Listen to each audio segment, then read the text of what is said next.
So ito po mga kababayan. Ito, mga kababayan, wag po kayong tumawa ha. Mag-react lang po tayo. I-share lang po natin, mga kababayan. Ito po kasi ang nangyari. Ito po, papanood ko po sa inyo mga kababayan na kung saan ang Bilyonaryo News Channel po ay napagalitan po ni Sara, no? Nakatikim po sila ng hindi magandang ugali. Ngayon alam na po nila.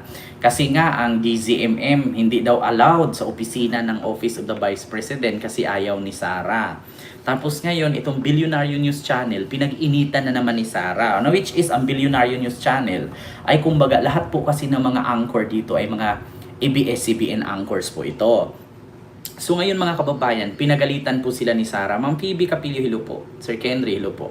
Ito po. Picture ko. Yung picture na gamitin nila, yung maganda. Oh.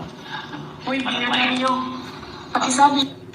Tingnan niyo, parang nakatawag siya ng mga alagad niya. Alam niyo yung parang tinawag niya, "Hoy, bilyonaryo." Di ba? Yung parang tinawag niya yung kapitbahay lang niya, yung katunggaan niya sa inuman, parang kahapon niya lang katagayan sa tuba. Pakinggan ninyo ha. Uy, bilyonaryo. Pakisabi dyan sa opisina ninyo ha, na ayusin naman nila yung picture ko. Yung picture na gamitin nila, yung maganda ako, yung pangit ako. Wala na akong pakialam kung anong sasabihin ng inyong about sa akin. Basta pakita maganda yung picture ko. Sige mga makakarating ko. Bakit yung mga kalaban ko, magaganda yung mga picture na ginagamit nila? Bakit pangit yung picture na ginagamit? Sana yung mga tiga-Office of the Vice President. Padalhan nyo nga ito siya ng mga magagandang picture ko para yun ang gamitin nila. Please lang. Di ba ma'am? Napansin mo yun ma'am? Yung kalaban ko maganda yung photo, tapos ako pangit yung photo. Eh, ang katotohanan naman, mas maganda naman ako doon sa kalaban ko ma'am. Uy, bilyonaryo. Pakisabi dyan sa opisina ninyo ha, na ayusin naman nila yung picture ko. Yung picture na gamitin nila, yung maganda ako, yung pangit ako. Wala na akong pakialam kung anong sasabihin ng inyong about sa akin. Basta pakita maganda yung picture ko. Sige mga makakarating ko. Di ba, mga kababayan? Si Sara Duterte pinagalitan ang Bilyonaryo News Channel. Bakit? Kasi daw, ang pangit daw niya na nilagay sa thumbnail. Bakit daw yung iba na mga kalaban niya, mga magaganda? Ang totoo naman daw, mas maganda naman daw siya doon. Bakit daw pangit? Kaya sabi niya, sabihan niyo naman yung opisina ninyo na magandang mukha ko ang ilagay. Ayun Office of the Vice President, bigyan niyo sila ng magandang mga picture ko. Sabi niya ganun. Alam ninyo, sa totoo lang, tama naman siya. May rights naman siya, mga kababayan. May rights naman siya na nagreklamo bakit pangit ang mukha niya sa mga thumbnail sa balita. May rights siya. Karapatan ni Sara yun. Pero mga kababayan, at sa Bilyonaryo News Channel, 'di ba? Sa Bilyonaryo News Channel, isa lang po ang ma-advise ko sa inyo. Actually, malaking tulong kayo sa Pilipinas kasi kayo po ang pinaka-the best na network talaga pagdating sa research. 'Di ba? So ngayon, Bilyonaryo News Channel, ibigay niyo yung magandang picture ni Sara. Doon na nga lang siya bumabawi sa ganda kasi bobo naman siya, 'di ba? Ibigay niyo yung maganda niyang picture. Diyos ko naman, doon na nga lang siya bumabawi sa ganda kasi wala siyang utak. 'Di ba? Hindi niyo pa mapabigay.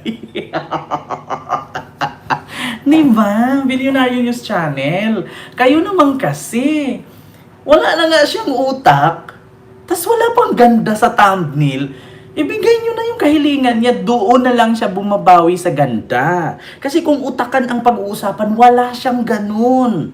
Diba? Oo. Diyos ko naman, Bilyonaryo News Channel. Diba, BNC? Ako po yung nananawagan sa inyo. Intindihin nyo na lang yung sinabi ni Sara sa press con niya na bakit ang pangit daw ng mukha niya doon sa mga thumbnail ninyo. Ibigay nyo na po. Ako nga naghahanap nga ako ng picture niyang maganda, hindi puro blurred.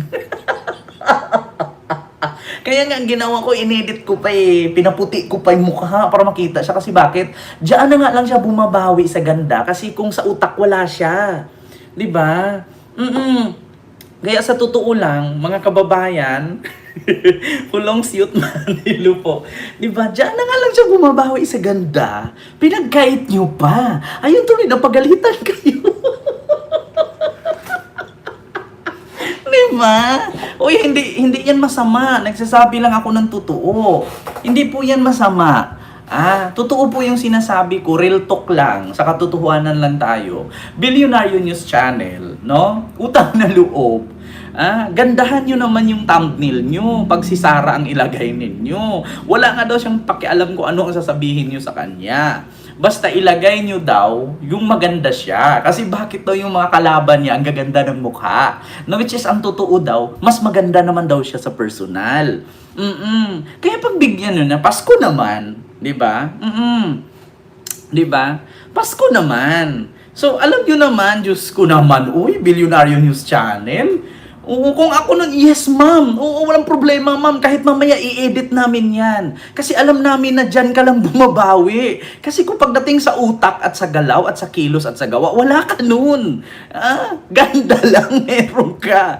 Pero bobo ka. Diba? Maganda. Sa totoo lang, Bayor or Bayori. Sa totoo lang, maganda talaga si Sara. Nakita ko na personal yan eh. Tisay, maputi. Maganda siya, maganda. Pero yun, aanin natin yung ganda ko. Wala ka namang wala ka namang utak.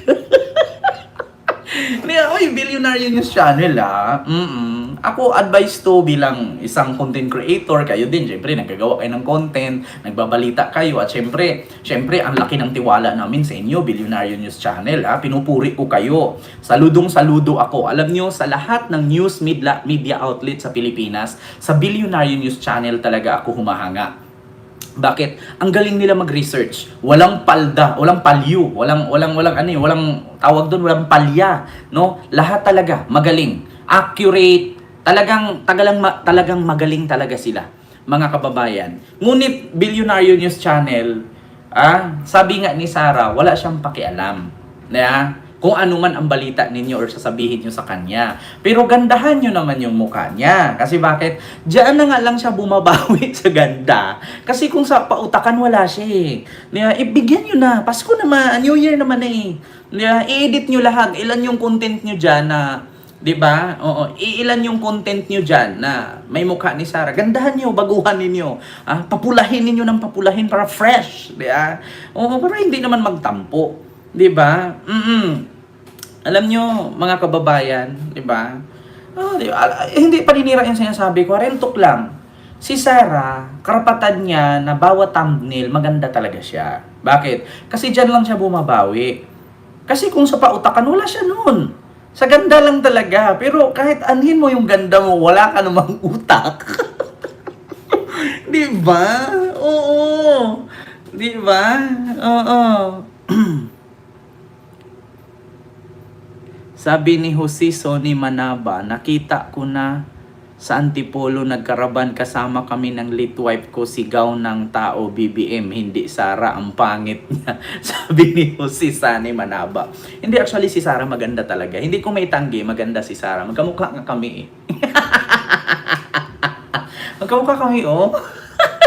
Putang ina ninyong lahat. Diba? Lisa Marcos, Bongbong Marcos, Martin Romualdez.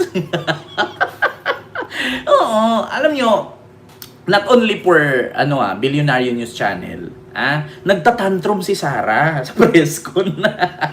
Sara nagtatantrum. Billionaire News Channel pinagalitan. Bakit ang pangit daw ng mukha niya sa thumbnail? Buiset. Diba? Oo. Actually, tama naman si Sara. Tama si Sara nagtatantrum. Tama naman siya. Kaya, not only for BNC, but also GMA, TV5, Rappler, mga media outlet, no? Ako po'y nananawagan sa inyo. Kahit sa mga kapwa ko vloggers, gandahan ninyo ang thumbnail ni Sara. Gandahan ninyo ang thumbnail. Bakit? Diyan na lang siya bumabawi. Ano daw? Ikaw ha, sabi mo wag tatawanan si Lustay. Hindi naman yun, Ma'am Rosalina Orleans. Sabi ko nga wag kayo tumawa eh. Di ba? Pero ako po'y nananawagan. Lahat po ng media outlet, mga vloggers, content creator, kapag i-thumbnail nyo si Sarah, gandahan nyo po yung mukha. Kasi bakit? Diyan lang naman kasi siya bumabawi. Wala nga siyang utak eh. A piece of sky. May galab shoutout po kay Sir Kenry, kaya pala galit nung ikinumpara siya kay Chucky. Diba? Diba? Kaya siya galit nung ikinumpare siya ni Yossi Claire Castro kay Chucky. Kasi bakit? Sasabihan siyang pangit, tapos bobo pa siya, di na double did siya ngayon, para siyang karning botcha.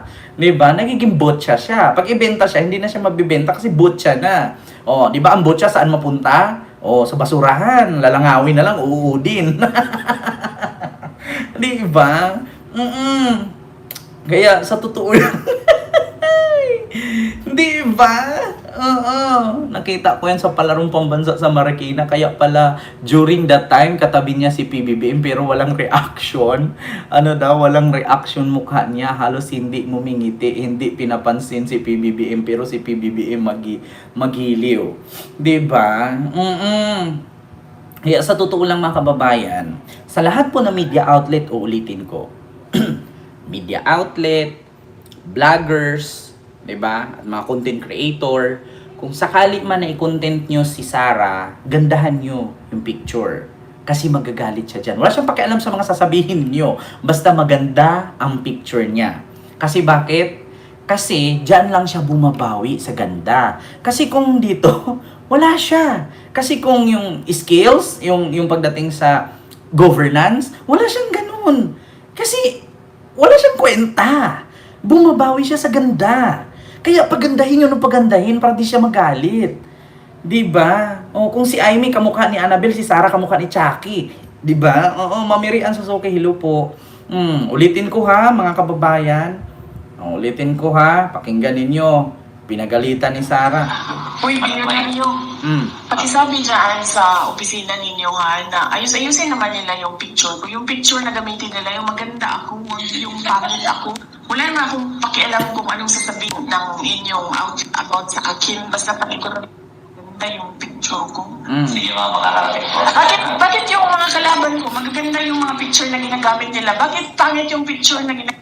Sana yung mga tiga Office of the Vice President. Padalhan nyo nga ito siya ng mga magagandang picture ko para yun ang gamitin nila. Please lang. Di ba, ma'am? Napansin mo yun, ma'am? Yung kalaban ko, maganda yung photo. Tapos ako, pangit yung photo. Eh, ang katotohanan naman, mas maganda naman ako doon sa kalaban ko, ma'am. Diba? O, narinig ninyo? Kaya kayo Billionaire News Channel, ilagay nyo maganda siya.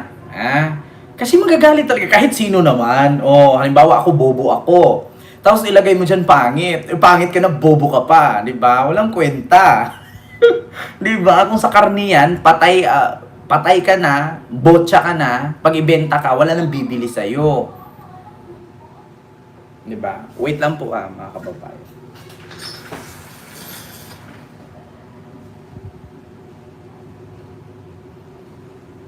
Nakakala ko may tao. Diba? So yun po yun.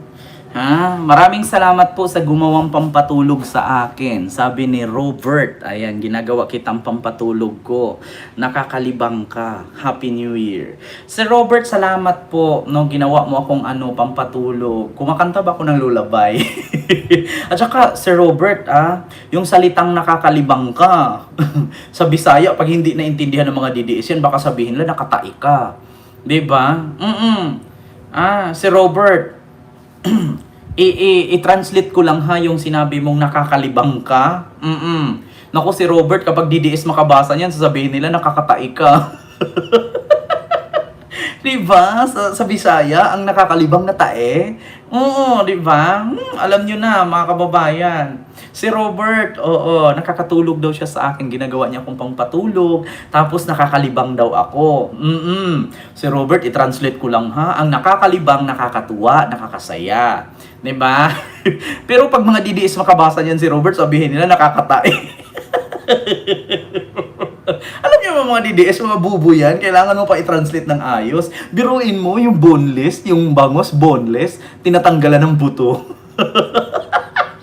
Sir Arnel! Wow! Saavedra, mega love shoutout po. Di ba? Oo, ganun yun. Alam niyo, pag mga DDS makabasa niyan, naku, bobo pa naman ng mga DDS. Biruin mo, ang pandesal hindi ordinaryong palaman. Di ba? Ma'am Emma, Ma'am Aimee Baloka, hello po sa'yo dyan. Di ba? Yun ang totoo, mga kababayan. Kaya tayo dito, mga kababayan, hindi tayo dito nagko-content, hindi tayo nagre-react dito ng mga fake news. Dapat dito totoo. Dapat ipakita mo yung ebidensya, yung source mo. Kasi mahirap na. Nako, alam nyo mga kababayan, mahirap na gumawa ng ganyan. Alam nyo ba? Ganito yan, mga kababayan. Good evening po, Ma'am Kim. Ayan. Katulad lang nito. Katulad dito, mga kababayan. Hindi ito fake news, ha? Totoo ito. Uji Diaz. Kung naalala ninyo, ipinost ako ni Tio Moreno. Kung naalala ninyo, ipinost ako ni Tio Moreno. Bakit daw nagpi-flex ako ng maraming gold, nakabili ng sasakyan, nakabili ng bahay. Bakit daw hindi ako habulin ng BIR? Uy, Tio Moreno, paalala lang. Bago ka bumili ng sasakyan, may tax yan. May insurance yan. At bago ka bumili ng bahay, tanga. Magbabayad ka rin ng BIR niyan kasi may amilyar yan. Huwag tanga, ha? Huwag tanga. Huwag tanga, Tio Moreno. Hindi porkit nag-flex ako dyan, lahat ng binibili ko, may mga tax yan. Huwag tanga. Bumili ako ng sasakyan, may tax yan sa binayaran ko. Bumili ako ng alahas, may tax yan sa binilhan ko. Bumili ako ng bahay at lupa, may tax yan sa BIR kasi magbabayad ka yearly ng amilyar niyan. Huwag tanga. At bago mo makuha yung deed of sale niyan, pati ang land title, may amilyar yan, may tax kang babayaran. Mga tanga, mga inutil, uto-uto. Pero dito, mga kababayan, ito mga kababayan, kahit kayo, sinong nagkaroon ng bahay dyan at mga arerian, bayad ng tax yan. Kaya huwag silang tanga.